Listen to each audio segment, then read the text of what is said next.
Buenas noches, señoras y señores. Estamos en una emisión más de Artículo 26.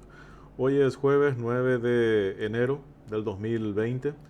En este momento tenemos una sensación térmica en Asunción de 37 grados. Unos temas de estos días que no podemos dejar pasar. Bueno, empezamos con la cuestión internacional que no podemos dejar pasar, el tema de Irán y el tema de Estados Unidos. Eh, que esperemos que no pasen mayores, ¿verdad? Pero tenemos que hacer un análisis de los últimos acontecimientos. Estados Unidos mató a un general iraní en territorio iraquí. Eh, si bien Donald Trump se pasó diciendo los días anteriores que no hagan nada a los iraníes, que piensen bien, inclusive él amenazó con 52 objetivos que tenían en vista, etcétera. Los iraníes evidentemente reaccionaron, tiraron misiles, una decena o más de misiles, a dos bases militares americanas en Irak, lo cual de por sí es grave. Eh, los análisis que se pueden hacer son múltiples, digamos, y dentro de lo que es un contexto de militar de guerras, no es una cuestión tan sencilla como decir yo soy más grande y le voy a aplastar al más chico. Y si no, vamos a un poquito de historia nomás. O sea, Vietnam es 10 veces más chico de lo que es Irán. Y sin embargo, en la guerra con Estados Unidos, o sea, no salió bien Estados Unidos de eso. O sea, realmente a nadie le conviene una guerra en este momento y nunca luego, ¿verdad? Eh, Después de eso, Trump salió a bajar los decibeles, digamos, al día siguiente. Tocó varias cuestiones, ¿verdad? O sea, primero trató de decir, bueno, que el ataque no pasó nada, que no tuvo consecuencias mayores, que no murió ningún americano, solamente algunos daños materiales, etcétera. Eh, su- Le volvió a amenazar a Irán por un lado, por otro lado después dijo que los americanos son fuertes, que son poderosos, etcétera. Un tema ya para ir tomando y llamar la atención es que pidió también que Europa comience a meterse en el Medio Oriente, con lo cual está significando una cuestión elemental. La guerra cuesta plata. Y por más que le esté yendo bien a la economía americana, eh, subvencionar una guerra no es poca cosa, digamos. Después también ya mencionó que ya no necesitan luego el petróleo del Medio Oriente, que ellos ya se autoabastecen, etcétera. Y después, por último, otra vez, le pide a los iraníes trabajar juntos. O sea, está bien, trató de bajar los decibeles. Y un detalle no menor, eh, resulta que las denominaciones de terroristas tienen una connotación más jurídica que morbosa. Eh, y un detalle no menor, Estados Unidos no le trató de terrorista a Irán. Le dijo que promueve el terrorismo, pues no les trató de terroristas. En contrapartida, Irán le trató de terroristas a los americanos. O sea, más allá de la semántica, hay un trasfondo jurídico detrás de toda esa terminología. Pero bueno, lo importante es en este momento bajar los decibeles. Corre muy fuerte nomás el tema de la aversión, que todo esto es a los efectos de la reelección de Trump. Y es una lástima que realmente sea de esa manera, ¿verdad? Como dijimos la vez pasada, Trump tiene dos frentes en este momento. Tiene el tema de su juicio político y tiene el tema de la reelección. Casualmente estuvo muy dinámico Trump en sus redes en los últimos días. En primer lugar, amenazando a Irán, hasta que Irán evidentemente reaccionó y le contestó y le tiró los misilazos. Después comenzó a atacar el tema de su juicio político, diciendo que realmente no tienen fundamento los demócratas para el juicio político, y eso siguen ahí. Y después está mencionando cuestiones ya del ámbito electoral. Tal es así que hoy tuvo un punto a favor, digamos, y lo mencionó muchas veces, el tema de que falló la Corte Suprema Americana a favor de el gobierno de Trump para hacer un tramo importante del famoso muro con México. O sea, estamos hablando de 4.000 millones de dólares aproximadamente que le estarían liberando, con lo cual sería gran parte del tema o la parte más importante del muro con México. Y ese era uno de los temas de su campaña. Y en este momento se le están abriendo las puertas y por supuesto le está explotando. Yo creo y es un tema que se está instalando mucho a nivel internacional. Yo creo que es una cuestión de reelección, este tema que hizo. Lastimosamente yo no sé si calculó bien las consecuencias. Yo creo que hay muchísimas negociaciones bajo la mesa en este mismo momento con Irán, porque realmente a nadie le conviene una guerra en este momento. Y no es tan fácil nomás, yo soy más grande y le voy a destruir al más chico. No existe ese tipo de cosas a la hora de establecer una guerra. Una guerra cuesta muchísimo dinero, muchísima plata, y por más de que le esté yendo bien a la economía americana, no es buen negocio. Después, otra cuestión importante, y una cuestión más nomás, para refrendar lo que hizo Trump. Trump habló, puso paño frío, y al día siguiente, de vuelta a los iraníes, tiraron dos misiles en la zona verde, que ellos le llaman, la zona más segura de Bagdad. Y uno de los misiles a 100 metros de la embajada americana. O sea, la lectura del punto de vista militar es lo siguiente. 1, no te tengo miedo. 2, te tiro misilazos. 3, el escudo antimisiles no funcionó, porque los misiles iraníes llegaron. 4, los iraníes avisaron una hora antes que iban a tirar misiles a bases militares americanas, dando la oportunidad. Eso lo avisó a Irak. Irak, por supuesto, lo avisó a Estados Unidos y a los países aliados, que le dio la oportunidad de despejar el tema de las bases militares. Con lo cual significa el mensaje de Irán: la próxima no te aviso y punto, pero tengo capacidad de llegar. Y con lo que hizo al día siguiente, de tirar misiles en la zona verde, la más controlada, y de vuelta no ser detectado por ninguno de los escudos, significa que tiene capacidad de bélica. Entonces simplemente yo creo... ¿Derribaron un avión de Ucrania? Ese es otro tema, bien importante, digamos. Hoy creo que el primer ministro canadiense estaba confirmando que el avión de Ucrania con 180 pasajeros, de los cuales más de 90 eran canadienses.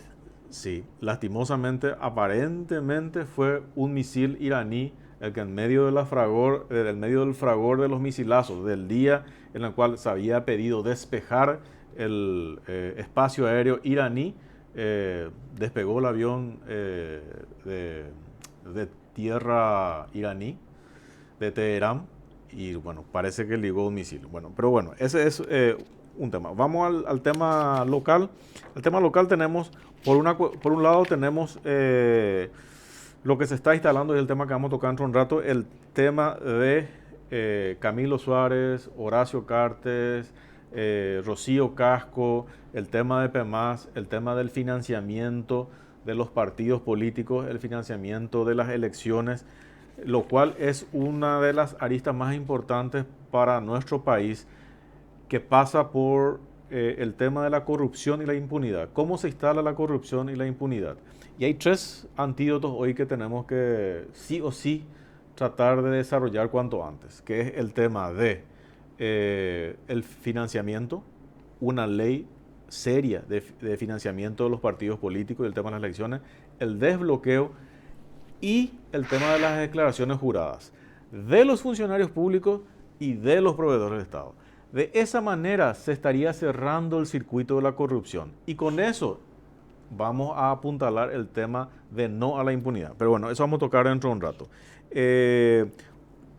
El tema del impasse hoy entre la Subsecretaría de Tributación y el tema de IPS, que 22.000 personas iban a quedar fuera de la asistencia de IPS porque tienen RUC. Y bueno, hasta ahora no se aclaró convincentemente esa situación, digamos, porque desde Tributación dicen de que IPS va a seguir, y desde IPS dicen que esa gente ya no va a seguir, no van a ser atendidas. Entonces, una cuestión nuevamente de descoordinación comunicacional de parte del gobierno que tendrían que tomar en serio. Y el tema de Petropar, digamos, la cuestión esta del Sol Petróleo, que era urgente, que se tuvo que hacer por vía de la excepción, estamos hablando 20, 30 millones de dólares, que fue imperioso porque era una compra de oportunidad, etcétera, que al final no cumplió. Al final se habla del tema de la ejecución de una póliza de $1 millón y Sol Petróleo dice que ellos no incumplieron. O sea, un tema que va para rato y que nuevamente tiene en el ojo de la tormenta a Patricia Zamudio. Bueno, nosotros esta noche estamos con la licenciada Marta Ferrara, directora de Semillas para la Democracia. Marta, buenas noches. Muy buenas noches, ¿cómo estás? Un gusto compartir contigo y muy buenas noches a toda la audiencia. Marta, uno de los temas esenciales, el trípode fundamental hoy para nuestra democracia, para fortalecer nuestra democracia, incluso yo dije, y con cierta polémica o no, ¿verdad? Yo creo que inclusive es más importante que las 12 leyes antilavado. Son 3 leyes nomás. El tema de las declaraciones juradas de los funcionarios públicos y de los proveedores, el tema del desbloqueo y el tema de la ley de financiamiento de los partidos políticos y las elecciones. Pero leyes serias y leyes que sean realmente cumplibles. Bueno, yo estoy de acuerdo contigo en que lo importante es que sean cumplibles. O sea, tenemos muchas leyes serias, tenemos una constitución muy buena, algunos la quieren cambiar, pero yo creo que el problema de fondo es que no se cumple. O sea, lo mismo pasa con una cantidad de leyes que tenemos, incluso tenemos leyes que se superponen. O sea, yo no soy abogada, pero te puedo decir que tenemos leyes buenas. Lo que necesitamos muchas veces es que se cumpla. Y creo que lo mismo pasa con el Código Electoral y con la ley de financiamiento que está dentro del Código Electoral, ¿verdad? Vos estás tocando, yo quiero tocar el tema de la ley de financiamiento de los partidos políticos en 2 etapas, digamos, porque vos estás manejando el fondo de la cuestión, digamos, pero como que se instaló más en estos días desde el punto de vista mediático, porque justo salió al éter, digamos, la cuestión esta de Camilo Suárez, la denuncia de los fondos que estaba recibiendo aparentemente de Horacio Cartes, de la Casa de Lavano, de López Moreira, de Gustavo Galeano, una pelea ahí dentro del PEMAS entre Camilo Suárez, Rocío Casco, y comienzan a salir los audios, etc. Pero el fondo de la cuestión es tan fácil meter plata que a la hora de la verdad dicen, no, yo no sé de dónde vino la plata, vino nomás la plata. Entonces nadie a la hora de la verdad sabe de dónde viene la plata. Sin entrar, porque no es tu área ciertamente, pero sin entrar en el cuestionamiento político, ¿verdad? Que yo imagino que los partidos políticos también le van a cuestionar a sus afiliados, che, hermanito, en lugar de darnos plata a nosotros, vos le estás financiando al otro. O sea, por más que sea una cuestión ñembo estratégica, ¿verdad? Pero bueno, eso es un tema político. La parte nuestra, porque es la cuestión del dinero, que es lo que mueve todo el tema de la maquinaria. Cuando se hizo el tema, y ya te dejo, siempre tengo cuestionamiento, ¿verdad? Cuando se estuvo celebrando las 12 leyes antilavado, hace poco en el Palacio, yo dije, realmente más importante que las 12 leyes son estas 3 leyes. ¿Por qué? Porque si estas 3 leyes salían antes, la mitad de lo que estaban celebrando y aplaudiendo ahí el tema de las 12 leyes antilavado no iban a estar. Estoy de acuerdo contigo. Creo que, bueno, la ley de financiamiento y el de desbloqueo son la misma cosa. O sea, están todos dentro del Código Yo separo Electoral. porque a veces, o sea, se discute por separado. Bueno, claro, se discute por separado y yo creo que eso está mal, porque en el sistema electoral, como en cualquier otro sistema, vos tocas una parte y tenés que tener en cuenta todo el todo. O sea, es como cuando estirás una viga y una estructura, se cae toda la estructura. O sea, uno tiene que saber que un sistema electoral es parte de un todo, de un órgano que tiene distintas partes que coinciden entre sí. Entonces no es cuestión de tocar una cosa, tocar otra y dejar el resto. Y esto es el resultado de lo que estamos viviendo hoy. Se aprobó una ley de desbloqueo de listas y una ley de, la misma ley, que es la ley 6318, se aprobó las urnas electrónicas y el desbloqueo de listas, o sea, el voto preferente. No se tocó absolutamente más nada. Lo único que se incorporó al final de esta ley es que después de que se emita el voto a través del voto electrónico, las papeletas de voto van a ser debidamente resguardadas. ¿Dónde, ni cómo, ni cuándo? No sé. Viste que Paraguay es acta centrista, nosotros no, las papeletas no sirven según la ley, lo que sirve es el acta. Bueno, ahora resulta que las papeletas se van a guardar, pero no sabemos dónde. Ni si serán lacradas, si se van a guardar en el patio del vecino. Lo mismo con las urnas, nadie sabe dónde se van a guardar, porque no está en la ley. Entonces, son desprolijidades muy grandes y cuando se hizo esta ley se les avisó. vino mucha gente de afuera, nosotros desde Semillas, la gente de Idea Internacional, especialistas en temas electorales de Brasil, de Chile, de Colombia, que hablaron incluso con los mismos senadores cuando se habló del tema de la reforma electoral. Se les planteó que con el desbloqueo iban a venir aparejadas una serie de inconvenientes.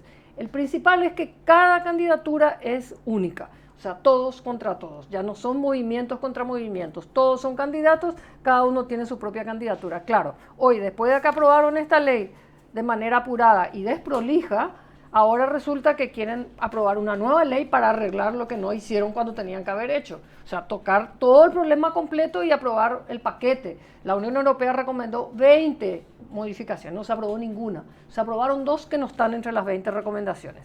Entonces, ¿qué se hace ahora? Se está tratando de aprobar una nueva ley para poder controlar las candidaturas de cada uno de los candidatos, porque ahora no van a ser candidaturas por movimiento, van a ser candidaturas individuales. Si vos te presentás, me presento yo, se presenta cualquiera, es individual, yo tengo mi propia campaña, yo financio mi propia campaña. Entonces, ¿cómo regulas eso? Bueno, está la nueva ley que quieren aprobar ahora, donde también hablan de que los candidatos que se presenten van a tener que prestar declaraciones juradas, pero no dice que las declaraciones juradas van a ser públicas, por ejemplo.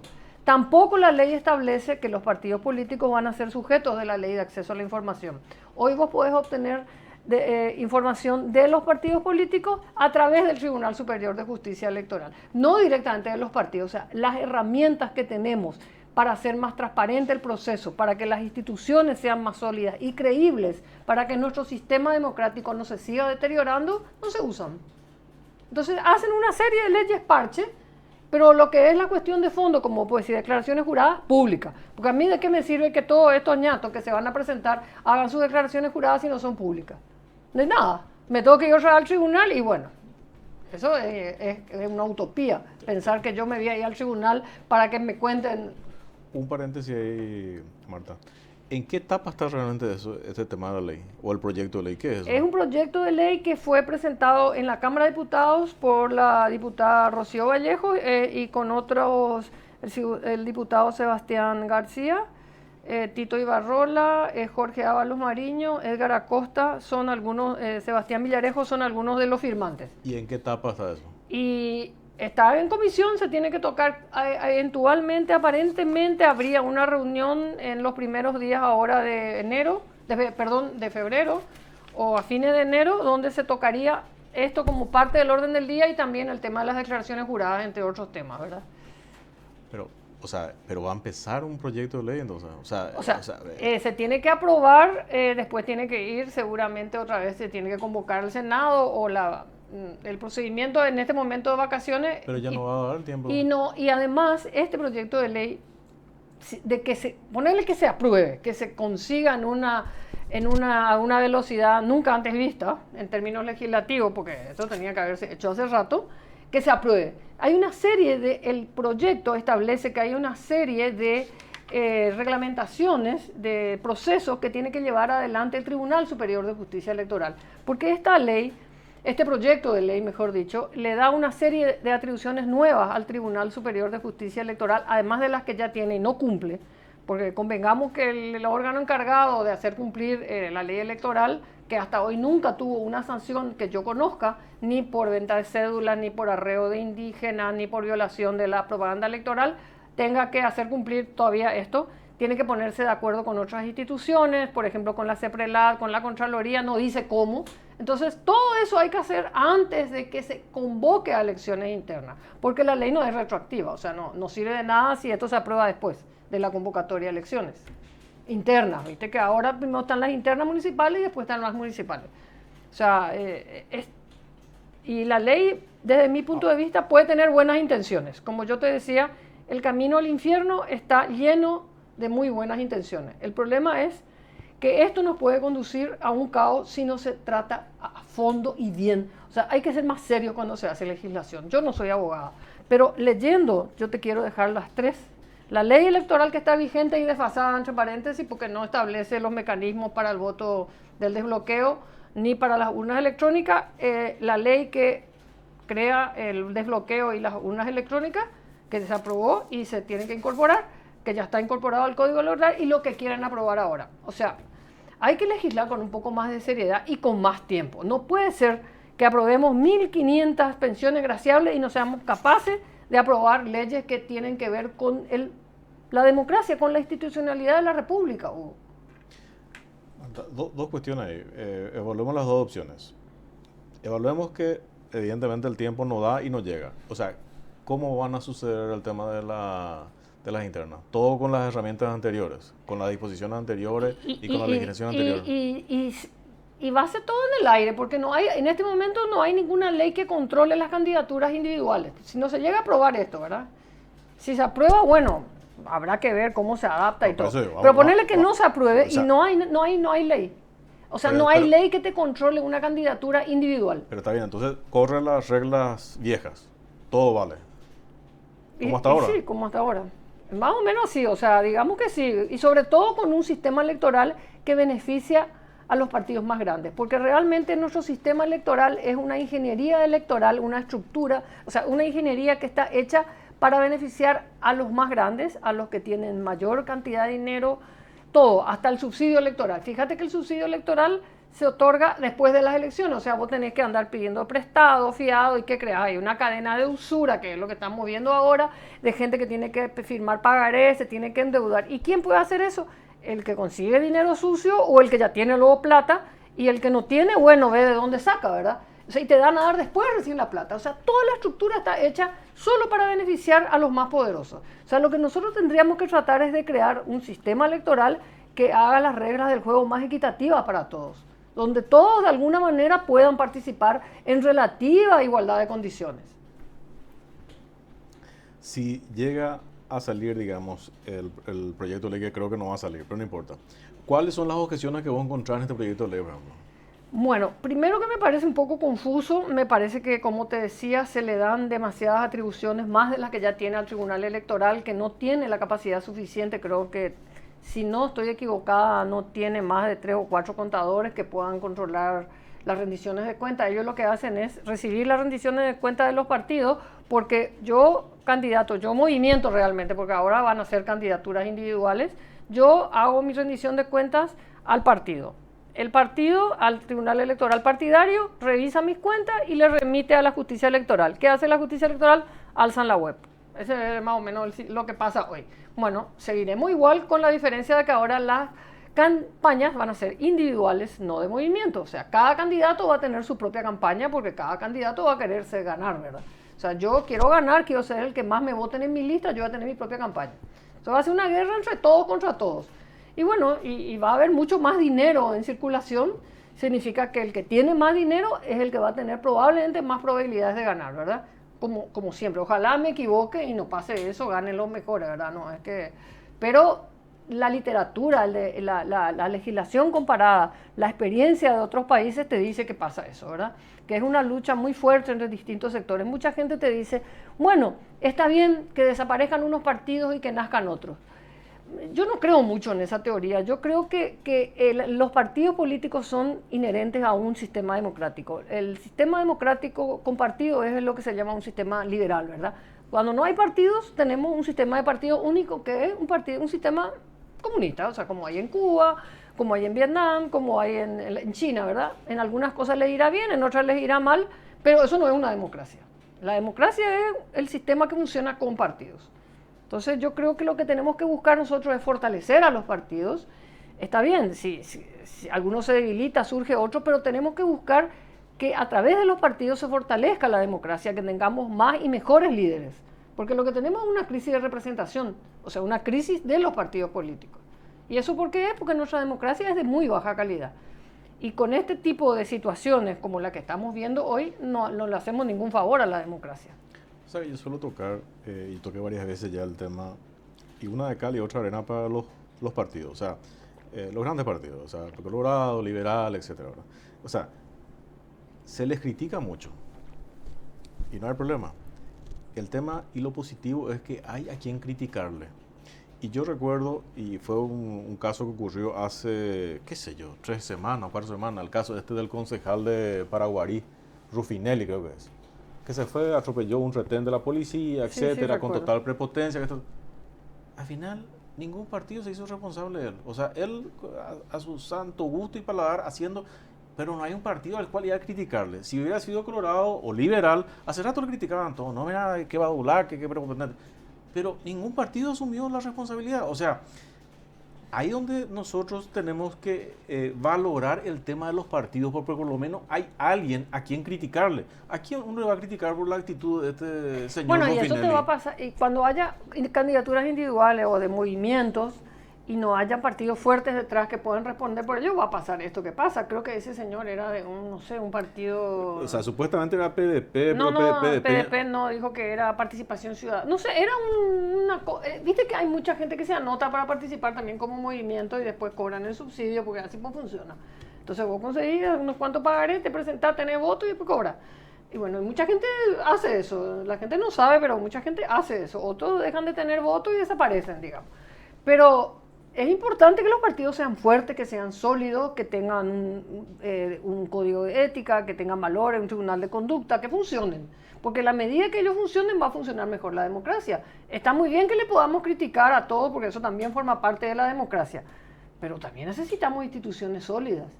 O sea, con criticar nomás tampoco es suficiente. Y ahí tenemos el problema de la impunidad que permea todas las instituciones. Este tema del proyecto de ley, vos hablaste con Rocío Vallejo y con los... Hablé con alguna gente, estuve conversando con Rocío y bueno, quedé en que íbamos a leer, de hecho lo leímos con un grupo de compañeros de trabajo y bueno, y ahí fuimos viendo lo que te estoy contando hoy, ¿verdad? O sea que otra cosa que también nos preocupa mucho de este proyecto de ley es de que todos los candidatos que se inscriban, en caso de que se apruebe la ley, ¿verdad?, van a tener que estar inscritos con el RUC. Y nosotros hicimos un cálculo así de cuántos candidatos hubo en las últimas elecciones generales municipales, ¿verdad? Y calculamos que hubo alrededor de 28.560 candidaturas ya en las generales. O sea, en las municipales del 2015, ¿verdad? O sea, eso es sumando todos los concejales, intendentes. Sí, eso ya es en las generales, ¿verdad? Okay. O sea, se calcula que la ANR tuvo 5.200 candidatos, el Partido Liberal 4.700, el Frente Guasú 4.000, PPQ 954, PDP 948, más o menos en total se calcula que hubo esa cantidad de candidaturas. Pero en las internas eso se duplica, ¿verdad? Porque son las internas. Entonces calculamos que para estas internas municipales, que van a ser las próximas elecciones, habría unos 50.000 candidatos más o menos a los cargos plurinominales. Después tener los nominales, que son los candidatos a intendentes. Y cada vez hay más municipios, así que van a ser muchos, ¿verdad? Bueno, no tanto, pero serán unos 300 más por ahí. Y duplicado por cada partido va a tener otro, no sé, 1.500, 3.000 por ahí. Entonces, todas esas van a tener que sacarse RUC toditos. Yo no sé si la Secretaría de Tributación tiene idea de esto, si leyó. Hoy justo se tocó el tema del RUC que tiene que ver con IPS y todo, sí, lo bueno. Que lo que tienen justamente yo me estuve acordando de este lío cuando digo, bueno, si más de 50.000 ñatos y ñatas se van a tener que sacar el RUC en un TRIS, además van a tener que tener cuenta bancaria, hacer declaraciones juradas, coste que las declaraciones juradas nos dice que van a ser públicas acá. O sea, mira, déjame desconfiar de que no va a funcionar. Y te dice que van a tener que articular de todo el trabajo con la SED y la CEPRELAT, pero no te dice cómo. O sea, es como un manual de buenas intenciones. Como te digo, el camino al infierno está lleno de buenas intenciones. El tema es que esto no se convierta después en un infierno. ¿Qué mencionaste hace rato del tema también de las multas? De todos modos, si se llega a aplicar... y si acá habla también en una parte del tema de que si uno viola, no cumple con las reglamentaciones, o sea, con los toques, el mayor desastre, todo hiciste, violentaste todo. Te van a cobrar una multa de 25 millones de guaraníes más o menos. Si yo tengo mucha plata, que me importa, me voy pago los 25 millones y violo la ley. Además, como nunca luego se aplicó ninguna sanción, lo más probable es que no te cobren luego los 25 millones. Después tenés otros problemas más que ya tienen que ver luego con la ley actual, es que hasta 10.000 jornales se pueden aportar, los aportes privados pueden ser de hasta 10.000 jornales. Pero si yo te doy a vos para tu campaña 10.000 jornales, le puedo dar a otro candidato del Partido Liberal, a otro del Partido Colorado, a otro del PDP, a otro del PPQ, a todos le puedo dar, o sea, puedo darle a 10, 20 si quiero que todos me hagan el favor el día que ganen. O si no, puedo hacer lo que sucedió en Brasil, por ejemplo, que ellos sí cruzaron los datos, que aparecieron como miles de beneficiarios del sistema, por ejemplo, acá ¿cómo se llama?, de beneficiarios de personas sin recursos que están en subsidios. Claro, toda esa gente, vos cruzaron con los números de documentos en la base de datos y había miles de personas que eran subsidiadas que aparecían dando aportes.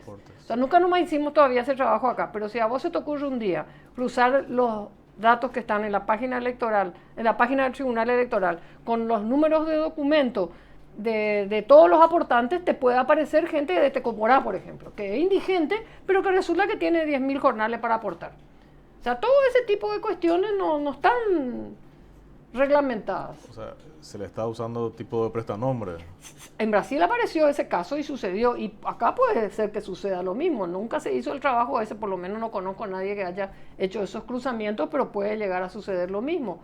O sea, el tema del dinero en la política es una cuestión muy complicada y yo por eso soy partidaria de que cada vez se vayan recortando más los gastos. Me va a criticar mucha gente, no importa, yo no soy lo políticamente correcta.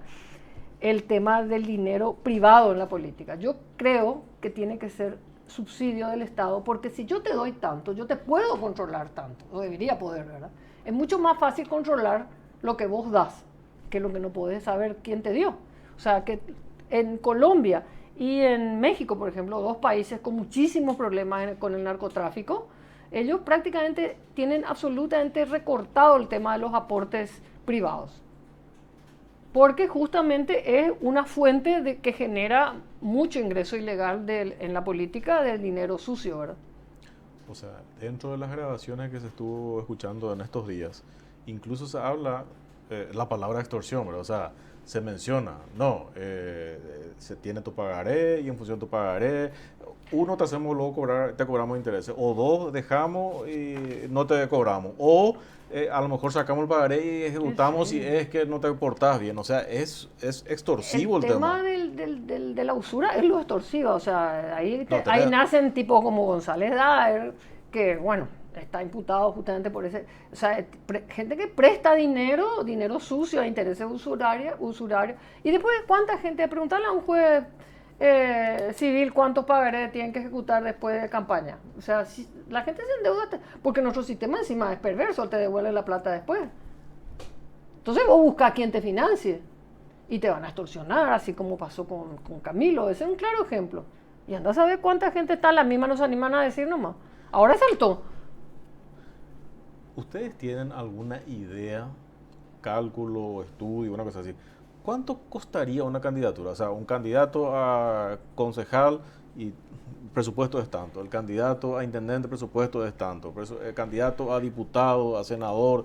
O sea, bueno, yo lo que tengo son los datos que dieron algunos, como Celeste, otra gente que dijo, bueno... Ella creo que dijo que le costó $200,000. $200,000 o 300,000, dijo no sé qué. Nosotros hicimos en las últimas dos elecciones el cálculo, pero daban más de 1.000 millones por candidaturas uninominales por partido, y después estaban las candidaturas individuales. El que más había gastado era Dionisio Amarilla. Pero nosotros solamente medimos la publicidad emitida en los medios, publicidad legal, ¿verdad? En los medios de comunicación, tanto en televisión como prensa escrita, vía pública, que es pagada, y a precio de tarifa. Entonces es simplemente es un indicador, ¿verdad? Que te permite calcular, pero no falló mucho. Fíjate que Dionisio Amarilla apareció como el que más había gastado en las candidaturas plurinominales y fue uno de los que más gastó, de hecho entró, ¿verdad? Y fue la regla al revés que en las elecciones anteriores, porque en las anteriores, cuando Cartes fue candidato y era candidato la Alianza, que es donde justamente en el 2013 que aparece la candidatura de Mario Ferrero y todo lo que está saltando ahora, se había visto que el Partido Colorado, por lo menos la candidatura de Cartes, había invertido mucho más dinero y sí ganaron, ¿verdad? Pero también los liberales habían gastado mucho y cuando esos estaban en el poder, ¿verdad? En estas elecciones se dio un fenómeno a nivel de candidaturas a presidencia inverso, ¿verdad? Digamos, en la interna, Santiago Peña gastó más que Marito, gastó más dinero, pero perdió. Pero ya se nota que optimizaron los recursos y en la segunda etapa de la campaña, sí, ya cuando Marito había ganado la interna, gastó mucho más que los demás candidatos, o sea, gastó más que la alianza y todo. Ahora, esos números así concretos, ¿dónde uno analiza, ve, tiene acceso a eso? Sí, sí, no, están en nuestra web, no traje ahora porque Está bien. pero yo te puedo pasar y está en nuestra página web, incluso tenemos en el mirador electoral, yo te puedo pasar los datos del estudio. Eso sería interesante. Sí, que es monitoreo del gasto electoral en campaña, que O hicimos sea, 2 veces. es una tendencia, no es la única, porque Claro. después, como dicen la gente, está el vaca y está la cervecita, Claro. Es está un la... simple indicador de cómo viene la mano que te sirve como una muestra. Porque después tenés el día D, que muchos candidatos te dicen, y yo he escuchado, que es el día que más se gasta plata, ¿verdad? O sea, entonces es como vos manejas tus recursos, porque el día D tenés transporte público, que es una de las recomendaciones que debería de ser gratuito, pagar el Estado, porque finalmente se paga con el subsidio, que es nomás otra vez plata del Estado, plata nuestra, ¿verdad? O sea que finalmente es nuestra plata, nomás luego la que se usa. Pero se maneja de una manera monopólica, donde solamente el que tiene plata por adelantado puede pagar. Entonces vos ves que están los arreos, por supuesto que el transporte paga solamente el que tiene plata, generalmente se beneficia el partido oficialista, ¿verdad? Que es el que controla. Tener los ómnibus y tener los taxis también, ¿eh? Todo tiene que tener los tax, pero todo paga el que tiene plata, porque en la mayoría de los países el día de el transporte es gratuito. Lo que se busca con eso justamente es mejorar un poco la equidad, donde todos de alguna manera se puedan ir a votar sin ninguna presión. Entonces, bueno, ese es un tema también que forma parte del financiamiento del día D, ¿verdad? Todo el tema del transporte. Después tenés toda la logística, la comida de tus observadores, que también se sugiere que sea por algún método, que sea ya sea por sorteo, ir capacitando, que la gente acepte que el Estado se haga cargo. No, vos tenés que pagarle la comida a tu candidato, ¿verdad? ¿Y cómo termina? Los colorados y los liberales son los únicos que más o menos tienen que comer. El resto ve cómo se arregla, porque así suele funcionar, ¿verdad?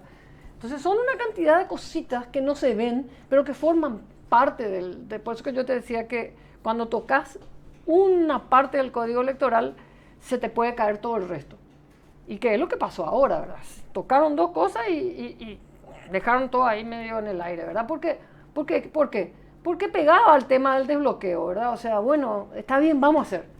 Pero no midieron tampoco las consecuencias y todas las implicancias que tenía eso. Se les dijo, se habló mucho con los parlamentarios, nosotros trajimos mucha gente de afuera y les explicamos lo que iba a pasar. Bueno, y ahí tenés lo que pasó, ahí estamos, en el mismo... Marta, Crónica de una muerte anunciada se llama esto. y una lástima. ¿Existe algún estudio de lo siguiente? Digamos que una campaña electoral de algún concejal, algún diputado, senador, lo que sea. Digamos, agarremos el 100% de lo que gastó en campaña. ¿Cómo se divide? Para ver la significancia del día de nomás. ¿Qué es? 70-30, o sea, ¿hay alguna forma de establecer eso? ¿Algún estudio que se hizo alguna vez? Decir, bueno, de toda la campaña es 100%, pero el día D es 30%.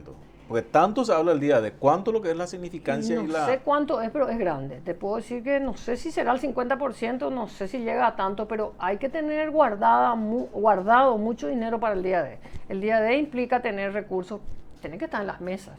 Nuestro sistema es muy perverso porque permite solamente que 3 estén en las mesas.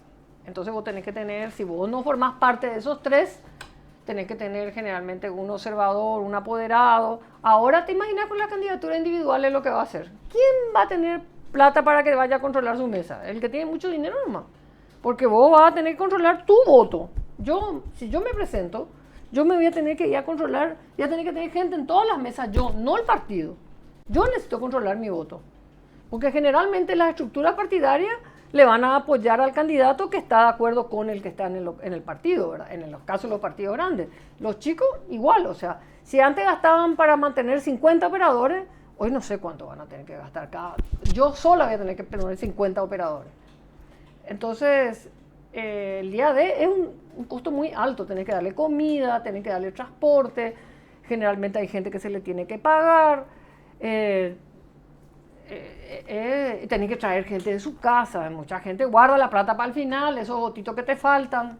¿Vos sabés cómo funciona? O sea, el arreo se compra cédula, yo no estoy contando ninguna noticia nueva, todos sabemos, están las encerronas de los movimientos indígenas, en el Chaco pasa eso, porque tampoco se hizo lo que se tenía que hacer. No se puso transporte, no se le llevó las urnas donde tenían que votar, se hizo solamente en 2 escuelas, etcétera. No es un monto muy grande, pero en algunas zonas el voto indígena es muy importante, ¿verdad? En el Chaco, en algunas regiones donde los representantes, los indígenas, dan la vuelta a la balanza, ¿verdad? Obviamente me volvemos la llaga con la pregunta que te iba a hacer. O sea, el famoso tema de los observadores. Entonces, ¿para qué? O sea, todos sabemos cómo es. Ellos saben también porque tienen su idiosincrasia cada uno de sus países. Y al final vienen como una especie de, no sé, ritual social y resulta que, ¿cuál es su aporte real? Si ellos saben que hay ciertas cuestiones. O sea, y nunca hubo objeción a ninguna elección, ¿eh? Hay que reconocer eso. Entonces, ¿qué? ¿Un ritual social nomás? Bueno, nosotros hicimos en las últimas 2 elecciones nacionales un monitoreo justamente de las recomendaciones de la Unión Europea, como yo te decía, ¿verdad?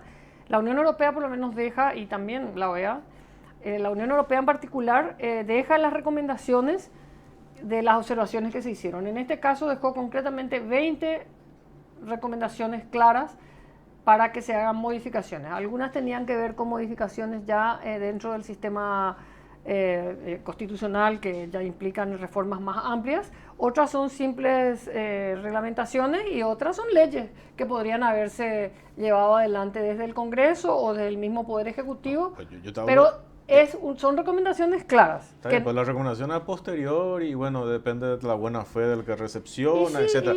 Pero el único caso que yo conozco, por ejemplo, o sea, no sé si habrá otro, el residente, por ejemplo, el de Bolivia, dentro de todo, con todas las críticas que se le puede hacer o cuestiones políticas, fueron los observadores que dijeron, no, acá hubo fraude.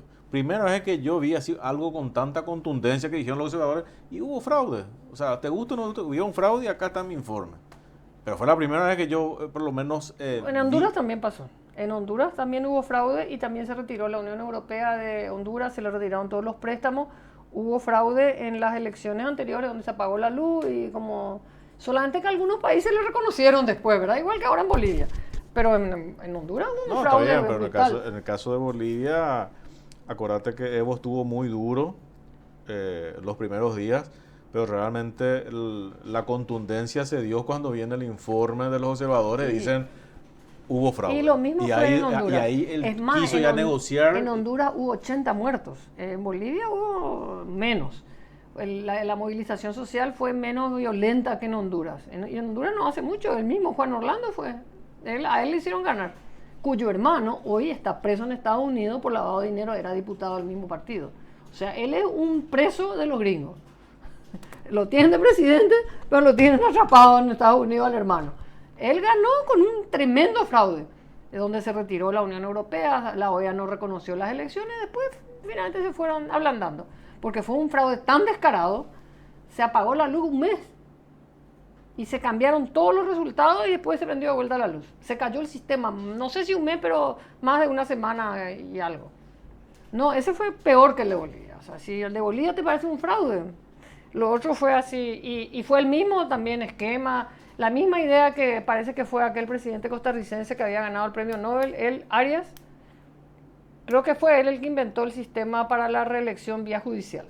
O sea, donde la Constitución no te permite, pero vos haces un recurso vía judicial con un juez, y después le siguió Ortega, le siguió Evo, le siguió Juan Orlando, y acá intentaban hacer lo mismo 3 veces, pero hasta ahora fracasaron. Ese es un método que parece que los costarricenses inventaron. Después se intentó hacer en Colombia, tampoco no le aceptó la justicia, porque también Uribe intentó hacer lo mismo. Entonces... O sea, las observaciones electorales tienen un ropaje de legitimidad, ¿verdad? Lamentablemente algunas se han ido desvirtuando, ¿viste? Lo de la OEA, por ejemplo, hay gente que le cuestiona la observación y otra que acepta, ¿verdad? O sea, entonces, porque en Honduras, por ejemplo, igual, ¿verdad? Hay gente que no está de acuerdo y gente que está de acuerdo. Yo creo que siempre sirven por lo menos como algún apoyo, no sé qué valor tienen. El problema son las instituciones locales, ¿verdad? En algunos países se dijo que hubo fraude y igual más continuó, o sea, no tiene un valor vinculante finalmente, es simplemente simbólico, como vos decís. No es vinculante, o sea, lo que te puede generar pues una serie de problemas a la hora de posteriormente de otorgarte créditos internacionales. Por ejemplo, a Honduras se le cerraron todas las puertas, se tuvo que se retiraron préstamos, hasta que después de a poquito se normalizó, ¿verdad? Pero generó una crisis muy grande que sigue arrastrando al país hasta hoy, ¿verdad? Y como te digo, hubo 80 muertos. En Bolivia fue un poco menos traumático. ¿Cuál es tu perspectiva? O sea, 2020 va a ser un año movido, pero yo creo que va a ser un año movido.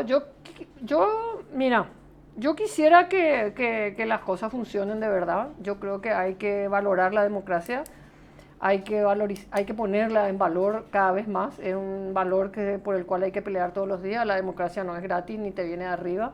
Yo creo que hay que fortalecer a los partidos, aunque a la gente le parezca que tienen muchos, incluso me dijeron que mejor que desaparezcan. No, eso es un disparate. O sea, los partidos no pueden desaparecer en una democracia. Hay que fortalecerles y hay que construir leyes más equitativas y claras que nos permitan a todos los paraguayos tener más o menos las mismas oportunidades.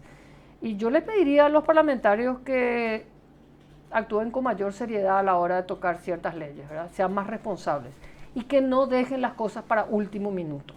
Porque esto que estamos viviendo hoy, que puede ser realmente un problema grande en las próximas elecciones, ojalá no, ojalá me equivoque, puede ser un conflicto muy grande, porque el problema de fondo, Hugo, es la legitimidad de origen. O sea, vos podés tener las mejores herramientas del mundo, podés tener las mejores urnas electrónicas, podés tener el desbloqueo, pero si la gente no confía en el órgano que juzga, nadie te va a creer que las elecciones fueron legítimas, por más de que no haya habido trampa. Ahí, por ejemplo, la siguiente pregunta que te hago. O sea, nosotros confundimos, y yo creo que hay un trabajo de concienciación que se tendría que hacer bien profunda, digamos. Pues yo creo que se confunde democracia con elección. Son dos cosas bien diferentes. Claro, unas elecciones limpias, unas elecciones buenas, mejoran la calidad de la democracia. Una democracia sin elecciones tampoco es una democracia. O sea, en Cuba existen elecciones, pero con otro sistema, igual que en China, en los comités, etcétera, ¿verdad? No es una cosa, no es lo mismo una cosa que otra. Pero una democracia necesita elecciones libres y justas. Claro, pero a lo que voy nomás es el hecho de que yo tenga elecciones no implica que sea democracia. No. El ritual democrático solo no sirve. O sea, ¿a qué es lo que voy? El tema de todo lo que estamos hablando de las cuestiones del sistema eleccionario, la trampita de los ómnibus, la trampita de los taxis, la trampita de la movilización, la estructura gubernamental, la estructura del que tiene dinero, el tema del financiamiento, la plata que no saben de dónde sale, etcétera. O sea, eso es todo un sistema eleccionario nomás. Esto todavía no es democracia. Es una democracia de baja calidad, se llama. Nosotros tenemos una democracia de baja calidad, o sea, tenemos libertad de expresión, tenemos algunas cuestiones que tienen que ver con la democracia, pero nuestra democracia es de muy baja calidad, o sea, de baja calidad por distintas razones. Por lo que vos estás diciendo, el dinero de la política tiene mucho que ver, porque yo pongo plata en una campaña electoral, gano y después me paso pagando favores, ¿verdad? O sea, y no hago políticas públicas porque tengo que pagar favores de campaña. Pero eso va a terminar mal tarde o temprano. O sea, por eso que se fortalece el sistema de corrupción y eso acarrea el tema de impunidad. Y ahí entramos en el círculo vicioso. Corrupción e impunidad. Y el problema más grave de una democracia es cuando existe impunidad, o sea, cuando más riesgo corre, porque las instituciones se van corroyendo y nosotros no creemos más en los políticos. Nos vamos a votar ahora, nos vamos a votar, porque yo me voy siempre a votar, por lo menos desde que cayó la dictadura. Antes no votaba porque mi papá me prohibió. Entonces yo voté desde que cayó Stroessner, o sea, y lo digo públicamente, ¿verdad? Entonces, uno puede votar en blanco, pero a medida que se va desprestigiando en la clase política, los partidos políticos, las instituciones también, por algo se deteriora eso, porque las instituciones no son cajas vacías, están llenas también de gente, de representantes, de jueces. O sea, yo creo que hay que cuidar mucho más las instituciones. Y la impunidad es un gravísimo problema, porque como te decía al empezar, podemos tener leyes muy buenas, pero si hay impunidad, las leyes no se cumplen, no sirven para nada. O sea, hay que tener en cuenta que una de las grandes deficiencias de nuestra democracia es la impunidad, la falta de cumplimiento de las leyes. La gente quiere cambiar la Constitución para mejorar el sistema de justicia y para mejorar el Consejo de la Magistratura y el Jurado de Enjuiciamiento, para que después coopten igual todos los cargos. O sea, el problema no es la ingeniería institucional, el problema es la cooptación por parte de sectores políticos mafiosos que agarran las instituciones para su beneficio particular.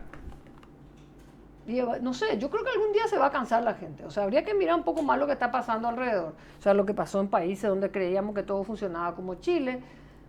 En Bolivia hubo una reacción también muy grande. Ojalá que mejore la situación después de las elecciones. O sea, bueno, tenemos ejemplos como Uruguay y Argentina, donde a pesar de todos los pronósticos, se hizo la elección, se respetó y ahí sigue, ¿verdad? Bien o mal, pero siguen tranquilos. Pero no es así en todas partes. Hubo movilización en Colombia, Centroamérica está convulsionada. O sea, yo creo que la ciudadanía está un poco cansada, ¿verdad? Ahora, ¿y cómo se capitaliza eso de tal manera a no llegar a esos extremos? Porque realmente, como me suelen decir acá los invitados, o sea, nosotros creemos, porque a veces como que vivimos en una aldea o vivimos en nuestra burbuja, creemos que ese tipo de situaciones que están ocurriendo en el vecindario no va a ocurrir acá. Y va a llegar a ocurrir tarde o temprano. Nosotros somos lobos muy mediterráneos, Hugo. Nosotros creemos que no nos va a pasar nada de lo que le pasa al resto. Por eso hicimos esta clase de leyes. Se les dijo, digo, 400 veces que iba a haber problemas con el bloqueo de las listas, que necesitaban tener una mejor legislación. No, era un tema que pegaba, ¿viste? Queda lindo poder hacer esta clase de cosas. Entonces, como pega y es buen título de tapa para los periódicos, entonces hicimos eso. Y no, la gente me pide y bueno, y si mi votante me pide, yo tengo que hacer. Uno pues tiene que tener un poco más de seriedad cuando hace política. Yo digo, para mí todo acto es político por acción o por omisión. O sea, todo lo que hace cualquiera es político, aunque la gente diga, no, yo no soy político, mentira. El no tener compromiso es también un acto político. El querer hacerte que no tenés nada que ver con nada. O sea, todo es político. Entonces hay que ser más responsable a la hora de hacer las cosas. O sea, yo creo que va a llegar un momento que la gente se va a cansar. No sé, vamos a ver qué pasa en estas próximas elecciones. A ver, yo creo que va a seguir habiendo candidatos outsiders, porque de hecho el que tenga ahora con este nuevo sistema probablemente vamos a necesitar gente que tenga plata y que invierta. Ya perdimos una candidata, está presa en Estados Unidos, pero... Sí. Entonces, bueno, es un buen ejemplo también de lo que nos puede seguir pasando, ¿verdad? O sea, no sabemos si ella está ya con delación premiada, si va a cantar, si van a tener medidas de protección. Está lo que está sucediendo en Brasil también con Horacio Cartes. Tengo entendido que creo que hoy el juez ya aceptó la acusación. Y bueno, son señales lo que está pasando ahora en el PEMAS, lo que sabemos de oído que pasó con otros candidatos. O sea, son señales que deberían los políticos escuchar un poco mejor. Claro. Y yo creo que el tema, la reflexión nomás es, o sea, partidos tradicionales, partidos nuevos, movimientos, o sea, las reglas tienen que ser iguales para todos. Porque estamos hablando, creo que el caso de PEMAS es un partido joven, nuevo, etcétera, etcétera, y está enfrascado hoy en una situación bastante bochornosa, digamos, que tienen que saber explicar. Incluso en la última elección ahora, en el 2018, o sea, también se mencionaron que hay varios partidos pequeños que son satélites otra vez de los grandes, o sea, es complicado. Claro que es complicado, o sea, las reglas tienen que ser, evidentemente, en un Estado de Derecho pleno, las reglas del juego tienen que ser iguales para todos, o sea, no puede ser que para los amigos todos y para los enemigos la justicia, no debería funcionar así. ¿Y cómo se puede hacer para el tema este de los que está medio de moda y ahora está saltando? Porque al final esto funciona como una especie de partidos satélites de partidos grandes. O sea, experiencia a nivel internacional. Bueno, la atomización, mucha gente cree que cuanto más partidos hay es mejor y no es tan así, ¿verdad? O sea, no, pero ahora te das cuenta que no, porque son no, satélites. Y de hecho eso, por ejemplo, una experiencia acá cercana es la brasilera, ¿verdad? En el Congreso brasilero hay más de 30 movimientos y partidos, ¿verdad? Y es muy difícil gobernar así, Hugo, porque cuanto más movimientos pequeños tenés, así como incluso ves vos acá que hay algunos que se presentan, sería la tercera fuerza que a veces entra, a veces sale, cuanto más tenés, es más difícil porque muchas veces para que esa gente te pueda votar vos le terminás dando contratos, le terminás dando cargos, te pasas repartiendo dávidas, ¿verdad? O sea, te pasas haciendo tráfico de influencia, repartiendo cargos, dando dinero, contratos. O sea, no es tan bueno que haya tanta dispersión. O sea, yo creo que con partidos fuertes y sólidos la democracia siempre funciona mejor. Estos pequeños partiditos que entran un rato, salen otro, que entran y se pasan congraciando con el poder de turno, yo creo que mucho daño le hacemos a la democracia. Para el tema de proyectos de ley, y esto que tiene que ver con el tema de los partidos políticos, el financiamiento y todo lo que de repente, digamos, toma como lucha, Semillas para la Democracia, ¿cuál es tu percepción de la receptividad de los partidos cuando vos te vas a negociar algo y que decís, mira un poco el senador, mira un poco el diputado? O sea, si vos tenés que decir, no, son receptivos los colorados, son receptivos los liberales, porque a veces uno tiene mucha más esperanza en los partidos nuevos, pero a veces no son tan receptivos. Y bueno, y mira, depende del tema. O sea, hay temas con los cuales vos podés conversar con todos los partidos, o por lo menos con representantes de algunos, porque fíjate, el Partido Colorado y el Partido Liberal son varios partidos al mismo tiempo. O sea, ellos son oposición, son gobierno, digamos. El Partido Colorado tiene esa característica y de alguna manera el Partido Liberal también. Yo lo digo que nosotros tenemos un sistema bipartidista de partido y medio. O sea, Sí. el partido de gobierno El y Partido medio Colorado partido. claro, el Partido Colorado está dividido en dos y el Partido Liberal está dividido en dos. Claro, pero digo, como es un sistema bipartidista que le beneficia a dos partidos, pues yo digo de partido y medio porque el Partido Colorado es el hegemónico, el que controla, y el otro es como medio partido, digamos, no es un partido completo porque no.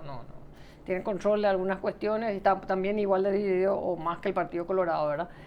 Entonces, yo creo que es muy difícil en estas condiciones plantearse unas elecciones más justas. Me preocupa mucho.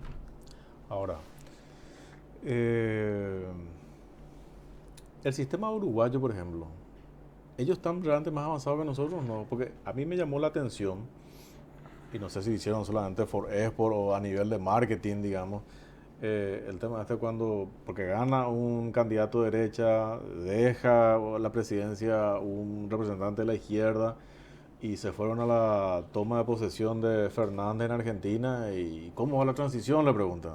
No sé si viste, ¿verdad? Sí. Y atrás aparece Luis Lacalle Pou y hablan. Tenían ciertos conceptos genéricos a nivel país, ¿verdad? Bueno, el Uruguay no es mediterráneo para empezar.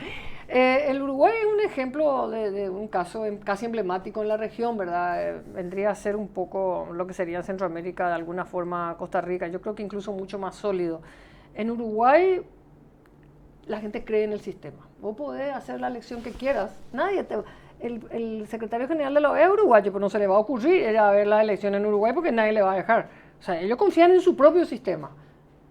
Este señor no apareció, no sé si vos le viste alguna vez, bueno, entonces le expulsaron luego del Frente Amplio para empezar. Entonces el Uruguay es un sistema que funciona con mucha credibilidad, que es lo que yo te decía, o sea, tiene legitimidad de origen, la gente confía en sus instituciones, confía en la justicia, confía en sus jueces, confía en los observadores electorales, en las mesas, o sea, nadie duda del resultado de la elección, aunque haya habido así chiquitito de diferencia. Fueron 3 periodos del Frente Amplio, ahora ganó la derecha, nadie le dijo nada. En la Argentina pasó más o menos lo mismo. De alguna manera u otra, sí. Macri tuvo la virtud de haber sido el único que aguantó sin que le echen los peronistas antes de terminar su periodo, pero hubo cambio de signo político y nadie cuestionó las elecciones, ¿verdad? O sea, en Uruguay hay como, la gente cree en el sistema. Es como que no importa si vos votás con bolitas como en algunos países de África y se cree en el resultado de las bolitas porque el que juzga a la gente le cree. Nuestro problema de fondo es que nadie confía en el órgano garante. Es que acá, pues, antes había un sistema, yo le llamo de pesos y contrapesos. El Tribunal Electoral, como un sistema bipartidista, la arquitectura electoral acá es bipartidista. Entonces, había como el Partido Colorado y el Partido Liberal se controlaban mutuamente. Todos sabíamos que el tribunal era un lugar donde había mucha gente, tenía mucho, pero se confiaba en el resultado de las elecciones. Y había un representante del tercer espacio, digamos, que más o menos alguna gente confiaba, según quien sea, ¿verdad? Pero eso se rompió en esta última elección, a mi criterio. O sea, se rompieron esos pesos y contrapesos porque los 3 ministros del Tribunal Electoral respondían al partido oficialista. Puede ser, me van a decir que la María Elena Huapenca es independiente, sí, pero no responde a ningún partido en particular. Entonces vos tenías, el presidente del Tribunal Electoral era el padrastro del candidato a presidente, el otro también era colorado. Entonces no había pesos y contrapesos, entonces por eso yo creo que hubo toda esa crisis de cuestionamientos también al tribunal. Además de que hubo una serie de conflictos a la hora de juzgar las actas y todo, ¿verdad? Pero ya hemos tenido otras elecciones con muy pocas diferencias, ¿verdad? Y bueno, se nos fue el tiempo. Estamos con Marta Ferrara. Y bueno, son las 21:04. Unas palabras de despedida, pero que no sean tan, Tan negativa. tan negativas. Por lo menos con cierto, que sea halagüeña, no sé. Que algo se puede hacer. Yo no Yo quiero creo que creer. yo creo que se puede hacer mucho. O sea, si Semillas para la Democracia se llama la institución que yo presido y yo creo que todo esto que hacemos es porque creemos en la democracia. Yo creo que este tipo de cosas son las que hay que seguir haciendo. O sea, yo creo que es importante que la sociedad civil siga trabajando, que siga denunciando, que los sectores, que los periodistas trabajen, que ejerzan su trabajo, que los medios nos apoyen y que apoyen también a la democracia y a la política. Yo creo que este es un ejercicio democrático y hay que seguir haciendo esto. Yo creo, me parece que se puede hacer, por eso de hecho hacemos esto, ¿verdad? Es sano hacer este tipo de críticas. Y bueno, muchísimas gracias, Marta, por aceptar la invitación. Gracias a vos por invitarme y bueno, seguimos charlando de muchos temas que hay. Espero tus números. Sí, yo te paso mañana mismo. Dale. Y bueno, nosotros vamos concluyendo una emisión más de Artículo 26.